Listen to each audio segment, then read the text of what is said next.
Parthenon marbles are Greek artifacts built in 447 BC by the Athenian Empire. The marbles are widely considered to be one of the last surviving monuments of a democratic ancient Greece. The marbles were originally built into the Acropolis of Athens during the Archaic era and remained there until their removal. Both the marbles and the Acropolis of Athens had survived dozens of conflicts, occupations, and irreparable damage through its 3,300-year lifetime. Although the majority of its current damage occurred during the Ottoman-Vienna War of 1687. In 1687, the Acropolis was used as a munitions depot and was hit by artillery, subsequently exploded, which destroyed the majority of the roof and damaged a vast majority of sculptures. During the last occupation, the British ambassador to the Ottoman Empire, Lord Thomas Bruce, allegedly received an official letter from the Sultan dated in 1801, allowing for Bruce's agents to remove the marbles for his own collection.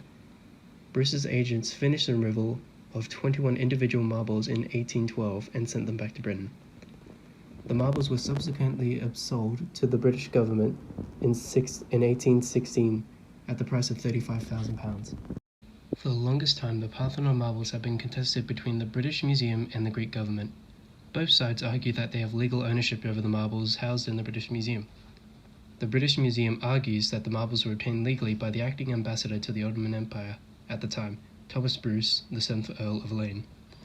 While the Greek government argues that the purchasing of the marbles was done illegally due to the fact that the marbles were sold while the Greek Isles were under the occupation of the Ottoman Empire, and therefore the purchasing was illegal.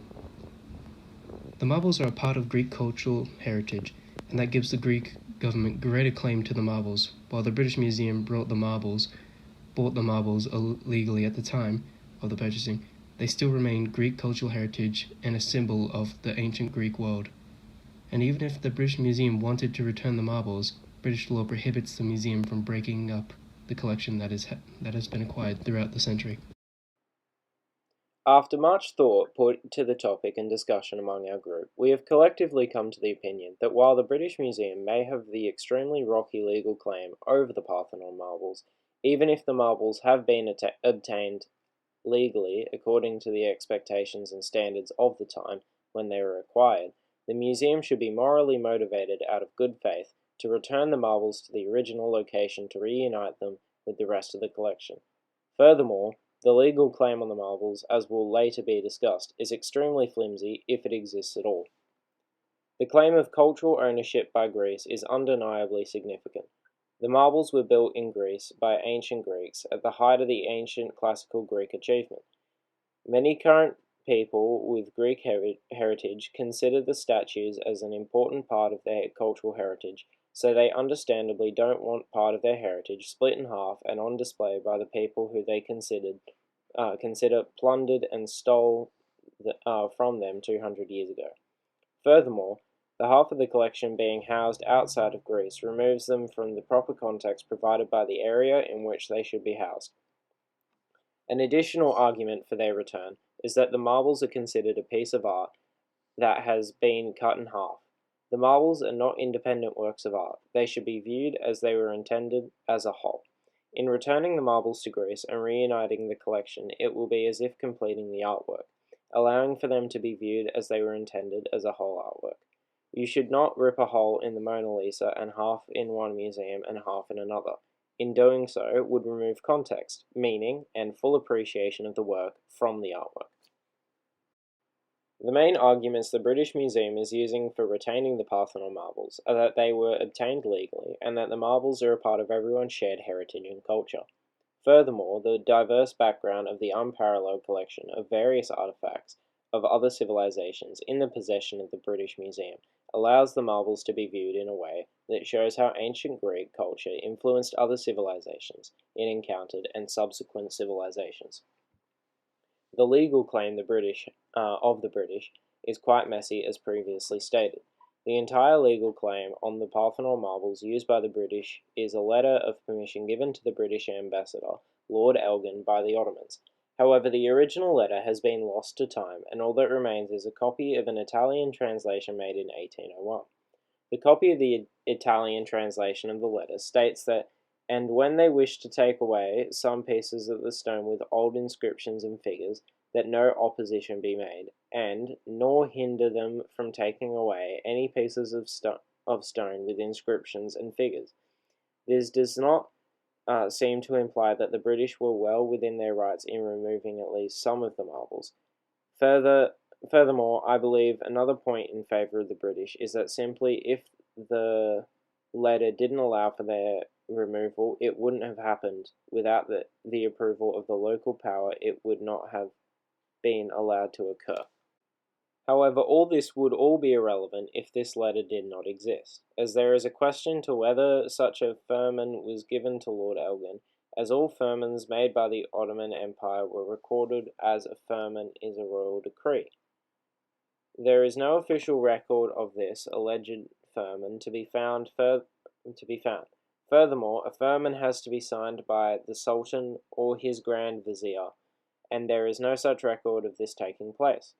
Taking this into consideration, the entire legal claim of the British, which is their main argument, must be called into question and not taken as fact. Overall, the main argument used by the British being the legality is extremely rough and may not even exist. Furthermore, even if permission was given by the Ottomans, the British took far more of the marbles than was permitted. The other arguments outlined by the British Museum are all fairly weak arguments and should be mostly disregarded, as the marbles may be somewhat part of everyone's heritage. There can be no denying the fact that they are most relevant to the area of their origin. The looting and the illegal trade of antiquities is a multi-billion-dollar industry that vastly impacts the world's existing cultural heritage. The looting of antiquities not only damages the site they were stolen from, but also destroys their provenance. This is due to the lack of documentation of the site, thus leaving the artifacts without their primary context. The illegal antiquities trade does not only revolve around criminals, but governments and respected art dealers too. Many governments and museums either purchase stolen artifacts with fake documents of provenance, or they take advantage of the opportunity to get rare artifacts. These stolen artifacts are obtained through criminal gangs, terrorist groups, or common thieves who pillage cities, temples, and shrines. An example of this is the growing threat of the Islamic State, or ISIS, in the Middle East. According to Michael Dante, an archaeology professor at the University of Boston, the city of Palmyra is experiencing looting and destruction of antiquities on an industrial scale.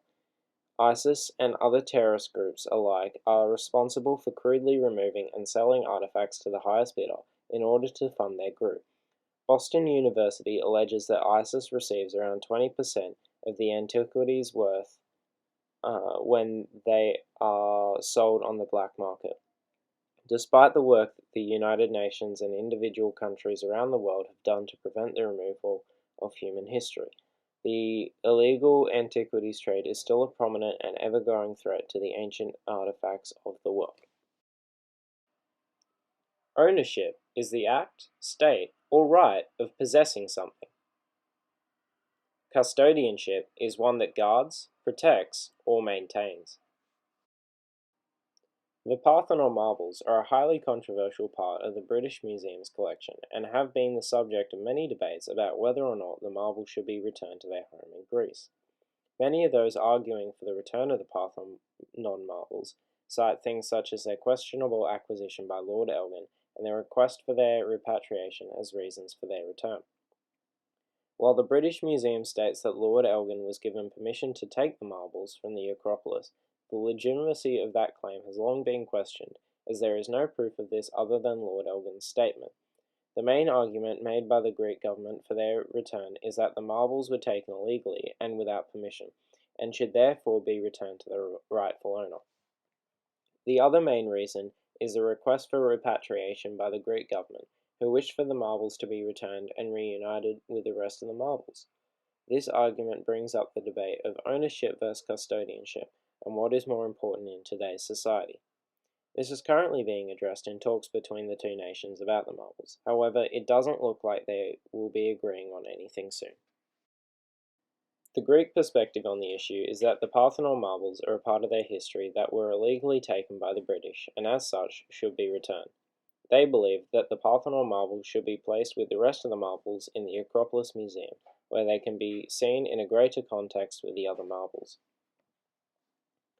The British perspective is that Lord Elgin sought legitimate permission to take the marbles, and they are rightfully theirs. They believe the marbles should not be returned for reasons such as that having them in the British Museum allows for a larger demographic to view and appreciate them, and allows them to be viewed in the context of other ancient societies, and that giving them back to Greece may be condemning the marbles. In a trustee's statement, they said, the sculptures on display in London convey huge public benefit as part of the museum's worldwide collection. Museums have been the custodians of human history for centuries, but they, like all other institutions, must adapt to the changing of times. Because of this, many of these museums have tailored their displays to the engagement of younger generations. This results in the museums adapting and utilizing the rapid improvement of technologies. Such technologies used include 3D displays, in-museum film, audio recreation, visual recreation, and 3D printing. An example of the employment of these new technologies is the British Museum in recent years. The British Museum has displayed delicate artifacts through 3D photogrammetry or twining.